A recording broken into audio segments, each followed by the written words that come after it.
আসসালামু আলাইকুম রহমতুল্লাহি ওবারাকাতুহু। আজকে আমাদের আলোচনার বিষয় হচ্ছে কবজি ভেঙে গেলে করণীয় কি। প্রথমত, প্রাথমিক চিকিৎসা। ব্যথা ও ফোলা কমানো। কবজিতে বরফ বা ঠান্ডা কম্প্রেস প্রয়োগ করুন, এটি ব্যথা ও ফোলা কমাতে সাহায্য করবে। বরফ সরাসরি ত্বকে না দিয়ে একটি কাপড় পেঁচিয়ে দিন এবং 15 থেকে 20 মিনিট রাখুন।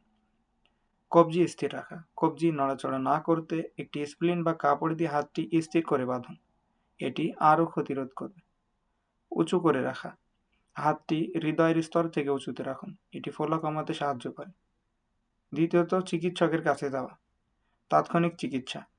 কবজি ভাঙার লক্ষণ যেমন তীব্র ব্যথা, ফোলা, বিকৃতি বা নড়াচড়া করতে অসুবিধা এরকম উপসর্গ দেখা দিলে দ্রুত চিকিৎসকের শরণাপন্ন হন। এক্স রে বা ইমেজিং। চিকিৎসক প্রয়োজন অনুযায়ী এক্স রে, সিটি স্ক্যান বা এমআরআই করার পরামর্শ দিতে পারেন, এটি ভাঙনের ধরন ও মাত্রা নির্ধারণে সাহায্য করবে।